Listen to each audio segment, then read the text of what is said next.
Hello friends, ನಮಸ್ಕಾರ. I am Manjunath IG, ನಿಮ್ಮ ಪ್ರೀತಿಯ ಇಂಗ್ಲೀಷ್ ಟ್ರೈನರ್. ನಿಮ್ಮನ್ನು ಇಂದಿನ ವಿಡಿಯೋದಲ್ಲಿ ಸ್ವಾಗತಿಸ್ತಾ ಇದ್ದೀನಿ. ಫ್ರೆಂಡ್ಸ್, ಇಂದಿನ ವಿಡಿಯೋದಲ್ಲಿ ನಾನು ನಿಮಗೆ ಇಂಗ್ಲೀಷನ್ನು ಮಾತನಾಡಲಿಕ್ಕೆ ನಮಗೆ ಸಹಾಯಕವಾಗುವಂತಹ ಕೆಲವೊಂದಿಷ್ಟು ಚಿಕ್ಕ ಚಿಕ್ಕ ವಾಕ್ಯಗಳನ್ನು ಕಲಿಸ್ಲಿಕ್ಕೆ ಹೋಗ್ತಾ ಇದ್ದೀನಿ. ಈ ಸ್ಮಾಲ್ ಸೆಂಟೆನ್ಸ್ಗಳನ್ನು ಫಸ್ಟ್ ನೀವು ಕಲಿತು ನೀವು ಇಂಗ್ಲೀಷನ್ನ ಮಾತನಾಡಲಿಕ್ಕೆ ಸ್ಟಾರ್ಟ್ ಮಾಡಿದರೆ ನೀವು ಸುಲಭವಾಗಿ ಇಂಗ್ಲೀಷನ್ನು ಮಾತನಾಡ್ಬೋದು. ನೀವೇನಾದರೂ ಇಂಗ್ಲೀಷನ್ನು ಕಲಿತಾ ಇರಬೇಕಾದ್ರೆ ಬಿಗಿನರ್ ಆಗಿದ್ದರೆ ಮಿಸ್ ಮಾಡದೆ ಈ ವಿಡಿಯೋನ ನೋಡಿ. ನಾವು ಚಿಕ್ಕ ಮಗುವಾಗಿದ್ದಾಗ ಹೇಗೆ ಚಿಕ್ಕ ಚಿಕ್ಕ ಸೆಂಟೆನ್ಸ್ಗಳಿಂದ ಫಸ್ಟು ನಾವು ಕನ್ನಡ ಭಾಷೆಯನ್ನು ಮಾತನಾಡಲಿಕ್ಕೆ ಕಲಿತ್ವೋ, ಅದೇ ರೀತಿ ಇಂಗ್ಲೀಷನ್ನು ಸಹ ಚಿಕ್ಕ ಚಿಕ್ಕ ಪದಗಳಿಂದ ಚಿಕ್ಕ ಚಿಕ್ಕ ಸೆಂಟೆನ್ಸ್ಗಳಿಂದ ನಾವು ಮಾತನಾಡಲಿಕ್ಕೆ ಕಲಿಯುವುದು ತುಂಬ ಅವಶ್ಯಕವಾಗಿರುತ್ತೆ. ಅಂತಹ ವೆರಿ ಇಂಟ್ರೆಸ್ಟಿಂಗ್ ಆಗಿರುವಂಥ 50 ಸೆಂಟೆನ್ಸ್ಗಳನ್ನ ನಾನು ನಿಮ್ಮೊಂದಿಗೆ ಇವತ್ತು ಕಲಿಸ್ಲಿಕ್ಕೆ ಹೋಗ್ತಾ ಇದ್ದೀನಿ. ಫ್ರೆಂಡ್ಸ್, ಹಾಗಾದರೆ ವೆರಿ ಇಂಟ್ರೆಸ್ಟಿಂಗ್ ಆಗಿರುವಂಥ ಇವತ್ತಿನ ಲೆಸನ್ನ ನಾವು ಸ್ಟಾರ್ಟ್ ಮಾಡೋಕ್ಕಿಂತ ಮುಂಚೆ, ಇನ್ ಕೇಸ್ ನೀವೇನಾದರೂ ನನ್ನ ಯೂಟ್ಯೂಬ್ ಚಾನಲ್ಗೆ ಹೊಸಬರಾಗಿದ್ದರೆ ನಾನು ಈ ಕೂಡಲೇ ನಿಮಗೆ ರೆಕಮೆಂಡ್ ಮಾಡ್ತೀನಿ, ಈ ಒಂದು ಚಾನಲನ್ನು ಈಗಲೇ ಸಬ್ಸ್ಕ್ರೈಬ್ ಮಾಡಿ ಇಟ್ಕೊಳ್ಳಿ ಮತ್ತು ಪಕ್ಕದಲ್ಲಿರುವಂತಹ ಬೆಲ್ ನೋಟಿಫಿಕೇಷನನ್ನು ಆನ್ ಮಾಡಿ ಇಟ್ಕೊಳ್ಳಿ. ಮತ್ತು ಈ ವಿಡಿಯೋ ನಿಮಗೆ ಇಷ್ಟ ಆಗ್ತಾ ಇದ್ದರೆ ಇದನ್ನು ಈ ಕೂಡಲೇ ಲೈಕ್ ಮಾಡಿ. Well friends, so then let's get started. Friends, ಹಾಗಾದರೆ ಇಂಗ್ಲೀಷ್ನಲ್ಲಿ ನಾವು ಮಾತನಾಡುವಾಗ ಚಿಕ್ಕ ಚಿಕ್ಕ ವಾಕ್ಯಗಳನ್ನು ಹೇಗೆ ಬಳಸ್ಬೋದು ನೋಡಿ. ಫಸ್ಟ್ ಒನ್, ಈಗ ಬರ್ತಾ ಇದ್ದೀನಿ. ಓಕೆ, ಸೊ ಇದರಲ್ಲಿ ನಾವೇನು ಹೇಳಬೇಕು? Just coming. ಅಂದರೆ ಯಾವುದೋ ಒಂದು ಕಾರಣಕ್ಕೆ ಬೇರೆ ಯಾರಾದರೂ ನಿಮ್ಮನ್ನು ಕರೀತಾ ಇರ್ತಾರೆ, ಬನ್ನಿ ಬೇಗ ಅಂತಂತಂದು, ಬರ್ತಾ ಇದ್ದೀನಿ ಅಂತಂತನ್ಲಿಕ್ಕೆ ಜಸ್ಟ್ ಕಮಿಂಗ್ ಅಂತಂದು ಶಾರ್ಟಾಗಿ ನೀವು ಹೇಳ್ಬೋದು. ಇದರ ಎಕ್ಸಾಕ್ಟ್ ಸೆಂಟೆನ್ಸ್ ಏನಿರುತ್ತೆ ಅಂತಂದರೆ ಐ ಆಮ್ ಕಮಿಂಗ್ ನಾವ್ ಅಂತಂದಿರುತ್ತೆ, ಅದ್ರ ಬದಲಾಗಿ ನೀವು ಜಸ್ಟ್ ಕಮಿಂಗ್ ಅಂತಂದು ನೀವು ಹೇಳ್ಬೋದು. ಓಕೆ, ನೆಕ್ಸ್ಟ್, ಸರಿ ಒಳ್ಳೆಯದು. ಈಗ ಯಾರೋ ಏನೋ ಒಂದು ಹೇಳ್ತಾರೆ ನಿಮಗೆ, ಸೊ ಇದನ್ನು ಈ ರೀತಿ ಮಾಡಿ ಆ ರೀತಿ ಮಾಡಿ ಅಂತಂತಂದು, ಆಯ್ತು ತೋರಿ, ಓಕೆ ಅಂತಂದು ನೀವು ಅಂತಿರ್ತೀರ. ಸೊ ಅದನ್ನು ನೀವು ಫೈನ್ ಅಂತಂತಂದು ಹೇಳ್ಬೋದು, ಅಥವಾ ವೆಲ್ ಅಂತಂತಂದು ಹೇಳ್ಬೋದು, ಅಥವಾ ವೆರಿ ಗುಡ್ ಅಂತಂತಂದು ನೀವು ಹೇಳ್ಬೋದು. ವೆರಿ ಗುಡ್ ಅಂತನ್ನೋದನ್ನು ನೀವು ಇನ್ನೊಬ್ಬರಿಗೆ ಎನ್ಕರೇಜ್ ಮಾಡಲಿಕ್ಕೆ ನೀವು ಇದನ್ನು ಬಳಸ್ಬೋದು. ಈಗ ಯಾರಾದರೂ ಒಳ್ಳೆ ಕೆಲಸ ಮಾಡಿದಾಗ very good, keep it up ಅಂತಂತಂದು ಸಹ ನೀವು ಅದನ್ನ ಬಳಸ್ಬೋದು. ಓಕೆ, ಸೊ ಫೈನ್ ಬಳಸ್ಬೋದು, ವೆಲ್ ಬಳಸ್ಬೋದು. ಇಲ್ಲಿ ಇನ್ನೊಂದು ಬರುತ್ತೆ, ಓಕೆ ಅಂತಂತಂದು ಸಹ ನೀವು ಹೇಳ್ಬೋದು. ಸರಿ ಒಳ್ಳೆಯದಂತಲಿಕ್ಕೆ ಓಕೆ ಅಂತಂತಂದು ಹೇಳ್ಬೋದು. Wonderful friends. ನೆಕ್ಸ್ಟ್, ನಿಮ್ಮ ಇಷ್ಟದಂತೆಯೇ ಆಗಲಿ. ಈಗ ಹಲವಾರು ಬಾರಿ ನಿಮ್ಮ ಸ್ನೇಹಿತರ ಜೊತೆಗೆ ನೀವು ಹೋಟೆಲ್ನಲ್ಲಿ ಹೋಗಿರ್ತೀರಿ, ಟೀ ಕುಡ್ಲಿಕ್ಕೋ ಕಾಫಿ ಕುಡ್ಲಿಕ್ಕೋ ಅಥವಾ ಟಿಫನ್ ಮಾಡಲಿಕ್ಕೋ. ಅವಾಗ ನಿಮ್ಮ ಫ್ರೆಂಡ್ ಕೇಳ್ತಾನೆ, ಸರಿ ಏನು ತೊಗೊಳ್ತೀಯಾ ಅಂತಂತಂದು, ನೀನೇನು ತೆಗೆದುಕೊಳ್ತೀಯೋ ನಾನು ಅದನ್ನೇ ತೆಗೆದುಕೊಳ್ತೀನಿ. ಸೊ ಈ ರೀತಿ ಹೇಳಲಿಕ್ಕೆ ಸೊ ನಾವೇನಂತಂದು ಬಳಸ್ಬೋದು? As you like, as you like, yes as you wish, ಈ ರೀತಿಯೂ ಹೇಳ್ತಾರೆ. ಆ್ಯಸ್ ಯು ಲೈಕ್ ಅಂತಂದು ಹೇಳ್ತಾರೆ. ನೀವು ಆ್ಯಸ್ ಯು ಲೈಕ್ ಅಂತಂದು ಬಳಸ್ಬೋದು. ಓಕೆ, ಈಗ ಐಸ್ ಕ್ರೀಮ್ ತಿನ್ಲಿಕ್ಕೆ ಹೋಗಿದ್ರಿ, ಯಾವ ಐಸ್ ಕ್ರೀಮ್ ಬೇಕು? As you like. ಓಕೆ, ಈಗ ಫಿಲ್ಮ್ ನೋಡ್ಲಿಕ್ಕೆ ಹೋಗಿದ್ರಿ, ಯಾವ ಪಿಕ್ಚರ್ ನೋಡೋಣ? As you wish or as you like. So ಈ ರೀತಿಯಾಗಿ ನೀವು ಇದನ್ನು ಬಳಸ್ಬೋದು. ವಂಡರ್ಫುಲ್. ನೆಕ್ಸ್ಟ್, ಇನ್ನೂ ಏನಾದರೂ ಇದೆಯಾ? ಈಗ ಬೇರೆಯವರು ನಿಮಗೇನೋ ಒಂದು ಹೇಳ್ತಾ ಇರ್ತಾರೆ, ಅವರು ಹೇಳಿ ಮುಗಿಸಿದ ನಂತರ ಇನ್ನೂ ಏನಾದರೂ ಇದೆಯಾ ಅಥವಾ ಮುಗೀತೋ ಅಂತಂದು ಈ ರೀತಿಯಾಗಿ ಕೇಳಲಿಕ್ಕೆ ಎನಿಥಿಂಗ್ ಎಲ್ಸ್ ಈ ರೀತಿಯಾಗಿ ನೀವು ಹೇಳ್ಬೋದು. ಅಥವಾ ಇದನ್ನು ಇನ್ನೊಂದು ರೀತಿಯಲ್ಲಿ ಹೇಳ್ಬೋದು. ಹೇಗೆ ಗೊತ್ತಾ? ಈಗ ನೀವು ಹೋಟ್ಲಲ್ಲಿ ತಿಂಡಿ ತಿಂತಾಯಿದ್ದೀರಿ, ನೀವು ತಿಂಡಿ ತಿನ್ನೋದು ಮುಗೀತು, ಮುಗಿದ ನಂತರ anything else do you want, ನಿಮಗೆ ಇನ್ನೂ ಏನಾದರೂ ಬೇಕಾ ಅಂತಂದು ಕೇಳೋಕ್ಕೆ ಎನಿಥಿಂಗ್ ಎಲ್ಸ್. ಈ ರೀತಿಯೂ ಸಹ ಅಲ್ಲಿ ಡಿಫ್ರೆಂಟ್ ಸಿಚುವೇಶನ್ಸ್ಗಳಲ್ಲಿ ಇದನ್ನು ನಾವು ಯೂಸ್ ಮಾಡ್ಬೋದು. ನೆಕ್ಸ್ಟು, ಈಗ ಏನೋ ಒಂದು ಬೇರೆಯವರು ಹೇಳ್ತಾ ಇರ್ತಾರೆ, ನಾವೇನಂತೀವಿ ಆಗಾಗ ಇರಲಿ ಬಿಡಿ ಅಂತ ಅಂತಿರ್ತೀವ. ಸೊ ಅದಕ್ಕೆ ನಾವು ಏನು ಹೇಳಬೇಕು? ಶಾರ್ಟಾಗಿ ಲೆಟ್ ಇಟ್ ಬಿ. ಅರ್ಥ ಆಯ್ತಲ್ಲ? ವೆಲ್, ಸೊ ಈಗ ನೆಕ್ಸ್ಟ್ ನೋಡಿ, ಈಗ ನೀವು ಪಬ್ಲಿಕ್ ಪ್ಲೇಸಲ್ಲಿದ್ದಾಗ ಯಾರೋ ಒಬ್ಬರು ಕೆಟ್ಟದಾಗಿ ನಡ್ಕೊಳ್ತಾ ಇದ್ದಾರೆ, ಅವ್ರಿಗೆ ನೀವು ಸರಿಯಾಗಿ ನಡ್ಕೊಳ್ಳಿ ಅಂತಂದು ಹೇಳಿಕೆ ಬಿಹೇವ್ ಯುವರ್ ಸೆಲ್ಫ್. ಏನು ಹೇಳಬೇಕು ಅವ್ರಿಗೆ? Behave your self. ನೆಕ್ಸ್ಟ್, ಎಲ್ಲ ಸರಿಯಾಗಿದೆ, ಎಲ್ಲವೂ ಕರೆಕ್ಟಾಗಿದೆ, ಎಲ್ಲವೂ ಓಕೆ ಇದೆ ಅಂತಂದು ಹೇಳಿಕೆ so everything is okay, everything is fine, everything is well, ಈ ರೀತಿಯಾಗಿ ನೀವು ಹೇಳ್ಬೋದು. ನೆಕ್ಸ್ಟ್, ಯಾರೊಬ್ಬರು ಓದ್ತಾ ಇದ್ದಾರೆ, ಚೆನ್ನಾಗಿ ಓದ್ತಾ ಇದ್ದಾರೆ, ಸೊ ಅವ್ರಿಗೆ ಹೀಗೆ ಕಲಿತಾ ಇರು ಅಂತಂದು ಹೇಳಿಕೆ keep learning. Okay, keep growing, ಹೀಗೆ ಬೆಳೀತಾ ಇರು. ಇಲ್ಲಿ ಒಂದು ನಿಮಗೆ ಫ್ರೇಸ್ ಸಿಕ್ಕಾಗ ನೀವು ಅದೇ ರೀತಿ ಬೇರೆ ಬೇರೆ ಸೆಂಟೆನ್ಸ್ಗಳನ್ನ ಮಾಡಲಿಕ್ಕೆ ಕಲಿಬೇಕು. ಈಗ ನಾವು ಮಗುವಾಗಿದ್ದಾಗ ಬೇರೆಯವರನ್ನು ನೋಡಿ ಹೇಗೆ ನಾವು ಮಾತನಾಡೋದನ್ನ ಕಲಿತ್ವಿ, ಅದೇ ರೀತಿ ಈಗ ಒಂದು ಫ್ರೇಸ್ ಸಿಕ್ಕಾಗ ಅದೇ ರೀತಿ ಬೇರೆ ಬೇರೆ ಸೆಂಟೆನ್ಸ್ಗಳನ್ನ ಮಾಡಲಿಕ್ಕೆ ನಾವು ಅಲ್ಲಿ ಕಲ್ತ್ಕೋಬೇಕು. ಹೀಗೆ ಮಾಡ್ತಾ ಇರು, ಕೀಪ್ ಡೂಯಿಂಗ್. ಹೀಗೆ ಓದ್ತಾ ಇರು, ಕೀಪ್ ರೀಡಿಂಗ್. ಕೀಪ್ ಸ್ಟಡಿಯಿಂಗ್, ಹೀಗೆ ಪ್ರಾಕ್ಟೀಸ್ ಮಾಡ್ತಾ ಇರು, ಕೀಪ್ ಪ್ರಾಕ್ಟೀಸಿಂಗ್.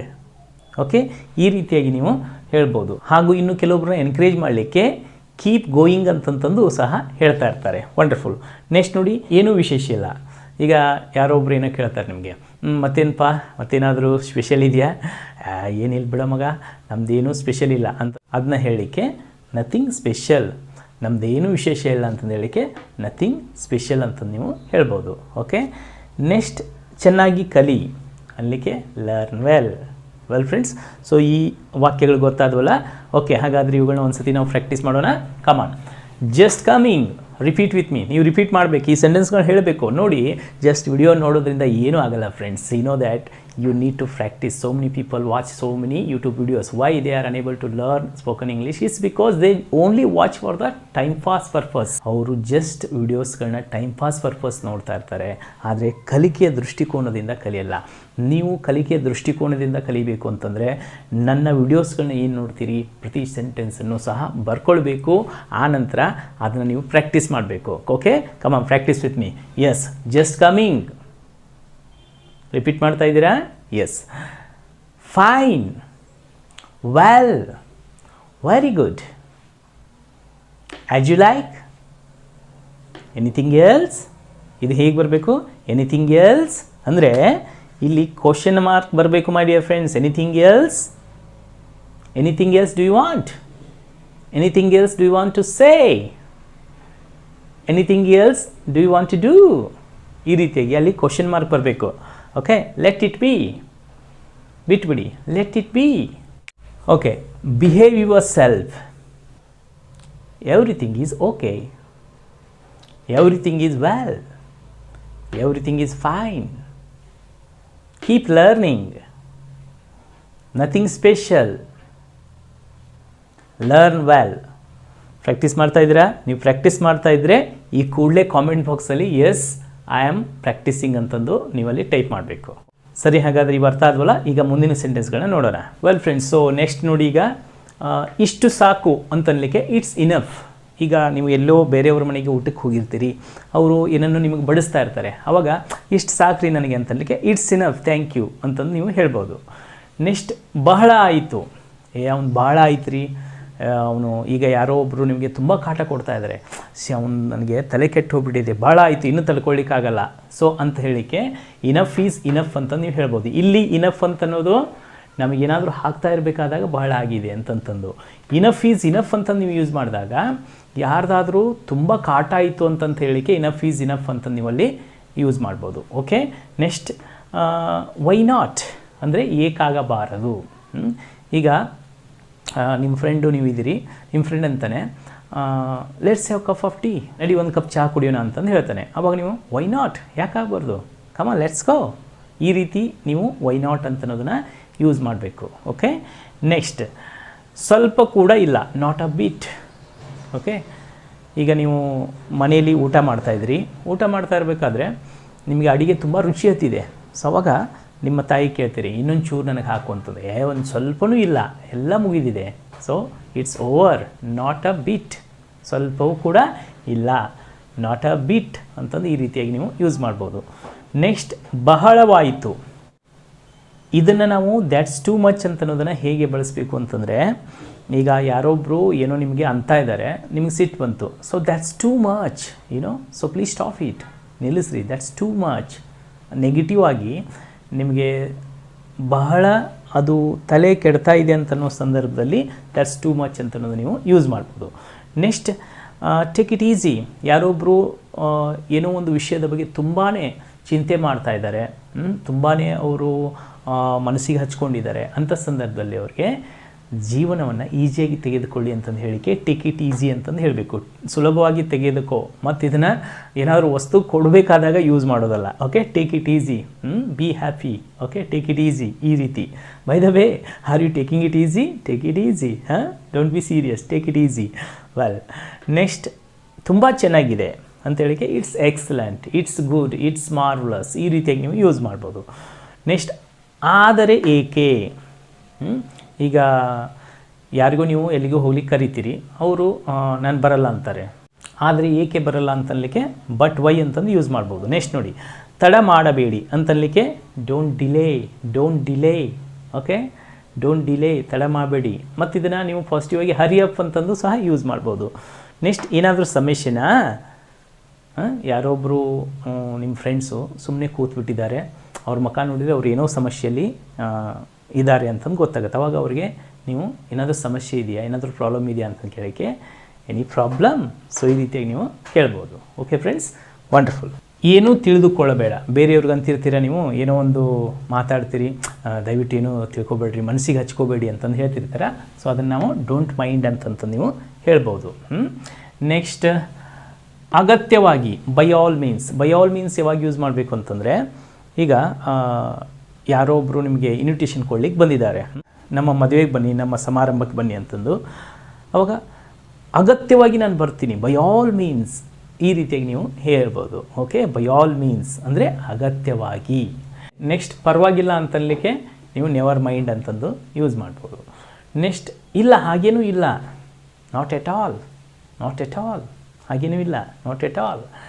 ನೆಕ್ಸ್ಟ್, ಈಗ ಯಾರೋ ನಿಮ್ಮ ಮನೆಗೆ ಗೆಸ್ಟ್ ಬರ್ತಾರೆ, ಸೊ ಅವ್ರಿಗೆ ನೀವು ಏನು ಮಾಡ್ತೀರಿ, ಬಂದ ತಕ್ಷಣ ಕರಿತೀರಿ ತಾನೇ ಒಳಗಡೆ ಬನ್ನಿ ಅಂತಂತಂದು. ಹಾಗೆ ಇಂಗ್ಲೀಷ್ನಲ್ಲಿ ಏನು ಹೇಳ್ಬೇಕು ನಾವು, ವೆಲ್ಕಮ್ ಅಂತಂದು ಹೇಳಬೇಕು. ಬರೀ ಕಮ್ ಹೇಳಬಾರ್ದಲ್ಲಿ, ಅದ್ರ ಜೊತೆಗೆ ವೆಲ್ ಸೇರಿಸ್ಬೇಕು.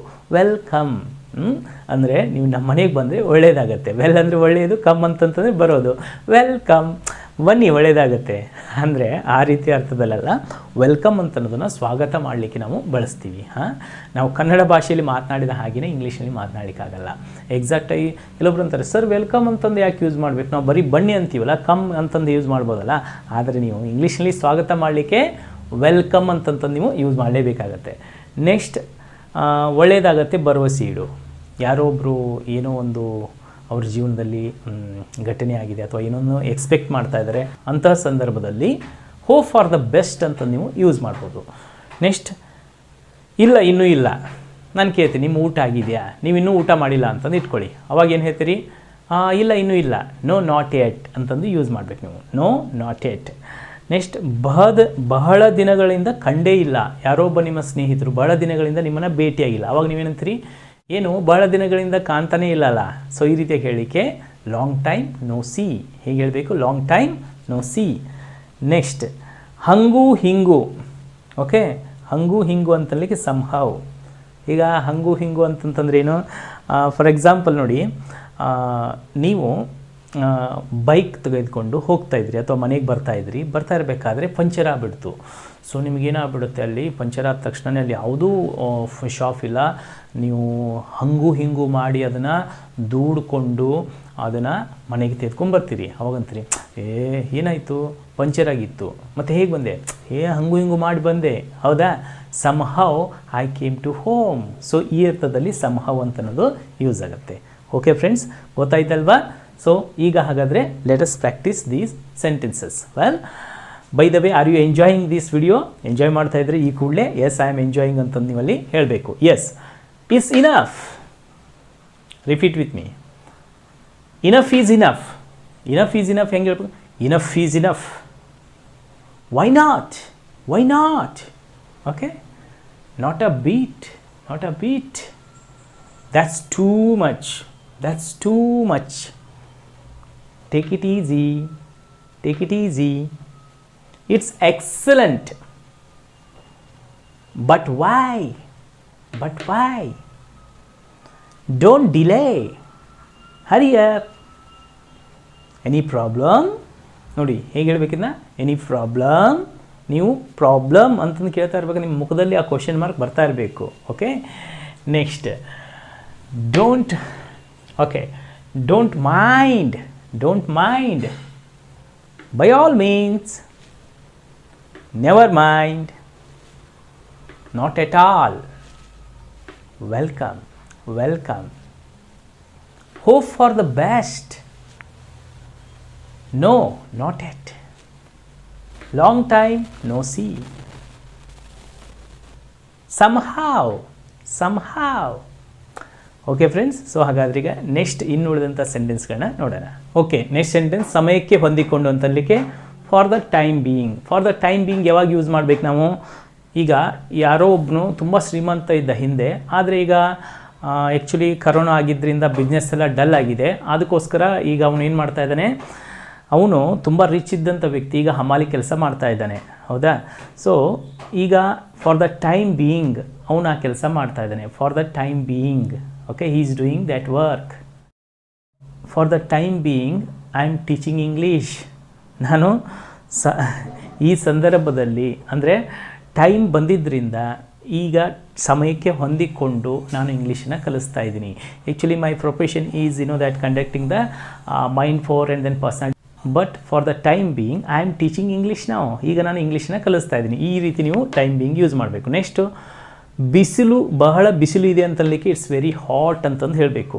ಓಕೆ, ತುಂಬ ಖಾರ ಇದೆ ಅಂತಲಿಕ್ಕೆ ಇಟ್ಸ್ ಟೂ ಹಾಟ್. ಓಕೆ, ತುಂಬ ಬಿಸಿ ಇದೆ ಅಂತಲಿಕ್ಕೆ ಇಟ್ಸ್ ವೆರಿ ಹಾಟ್.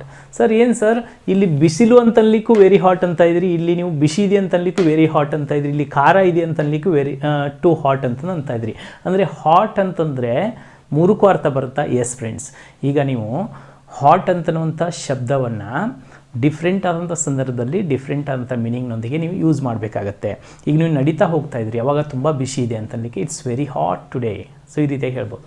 ನನಗೆ ಬಹಳ ಸೆಕೆ ಆಗ್ತಾ ಇದೆ ಅಂತಂದು ಹೇಳಿಕೆನೂ ಸಹ ಇಟ್ಸ್ ಟೂ ಹಾಟ್ ಅಂತಂದು ನೀವು ಹೇಳ್ಬೋದು. ಅವಾಗ ಈ ರೀತಿ ಗಾಳಿ ಬೀಸ್ತಾ, ಈಗ ನೀವೇನೋ ಕುಡಿತಾ ಇದ್ರಿ, ಚಹಾ ತುಂಬ ಬಿಸಿ, ಇಟ್ಸ್ ಟೂ ಹಾಟ್, ಅಲ್ಲಿ ಬಿಸಿ ಅಂತಂದು ಅರ್ಥ ಕೊಡುತ್ತೆ.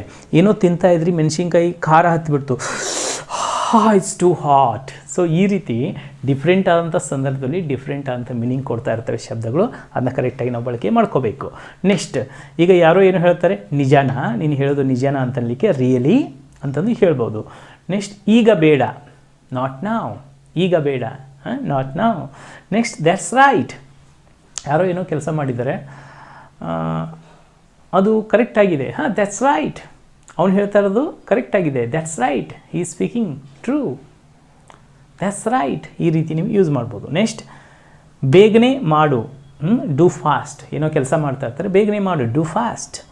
ನೆಕ್ಸ್ಟ್, ಯಾರೋ ಸಿಟ್ಟಾಗಿರ್ತಾರಲ್ವ, ಸ್ವಲ್ಪ ಶಾಂತನಾಗುವಂತಲಿಕ್ಕೆ ಕಾಮ್ ಡೌನ್. ನೆಕ್ಸ್ಟ್, ಮತ್ತೆ ಯಾವಾಗ ಭೇಟಿಯಾಗೋಣ, ದೆನ್ ವೆನ್, ಮತ್ತೆ ಯಾವಾಗಪ್ಪ ಈ ರೀತಿ ಕೆಲಸ ಮಾಡೋದು, ದೆನ್ ವೆನ್, ಈ ರೀತಿಯಾಗಿ ನೀವು ಯೂಸ್ ಮಾಡ್ಬೋದು. ನೆಕ್ಸ್ಟ್, ಇನ್ನೊಮ್ಮೆ ಅಂತಂದು ಹೇಳಿಕೆ ಒನ್ಸ್ ಅಗೇನ್ ಅಂತಂದು ನೀವು ಯೂಸ್ ಮಾಡ್ಬೋದು. ಇಲ್ಲಿ ಇನ್ನೊಂದು ಶಬ್ದ ಬರುತ್ತೆ ಫ್ರೆಂಡ್ಸ್, ಅದೇನು ಗೊತ್ತಾ, ಮೋರ್, ಒನ್ಸ್ ಮೋರ್ ಅಂತಂತಂದು ಹೇಳ್ಬೋದು. ಈಗ ಯಾರೊಬ್ಬರು ಏನೋ ಒಂದು ಪರ್ಫಾರ್ಮೆನ್ಸ್ ಕೊಟ್ಟಿರ್ತಾರೆ, ಅಥವಾ ನೀವೊಂದು ಪ್ರೋಗ್ರಾಮಲ್ಲಿ ಒಬ್ಬನು ತುಂಬ ಚೆನ್ನಾಗಿ ನೃತ್ಯ ಮಾಡ್ತಾನೆ, ಇನ್ನೊಮ್ಮೆ ಡ್ಯಾನ್ಸ್ ಮಾಡು ಅಂತಂತ ಹೇಳಿಕೆ ಒನ್ಸ್ ಮೋರ್ ಅಂತಂದು ನೀವು ಹೇಳ್ಬೋದು. ಒನ್ಸ್ ಅಗೇನು ಯೂಸ್ ಮಾಡ್ತಾರೆ, ಒನ್ಸ್ ಮೋರನ್ನು ಸಹ ಯೂಸ್ ಮಾಡ್ತಾರೆ. ವಂಡರ್ಫುಲ್. ಸೊ ನೆಕ್ಸ್ಟ್ ನೋಡಿ, ಇರ್ಬೋದೇನೋ, ಈಗ ಯಾರೋ ಏನೋ ಅಂತಾರೆ, ಹಾಗಿರ್ಬೋದೇನೋ ಅಂತಂದು ಹೇಳಿಕೆ ನಮಗೆ ಅಲ್ಲಿ ಶ್ಯೂರಿಟಿ ಇರಲ್ಲ. ಓಕೆ, ಡೌಟ್ ಇರುತ್ತೆ, ಇರ್ಬೋದೇನೋ ಅಂತಂದು ಹೇಳಿಕೆ ಮೇ ಬಿ ಯೂಸ್ ಮಾಡ್ಬೋದು. ನೆಕ್ಸ್ಟ್, ಹುಷಾರಾಗಿರೋ, ಬಿ ಕೇರ್ಫುಲ್, ಟೇಕ್ ಕೇರ್.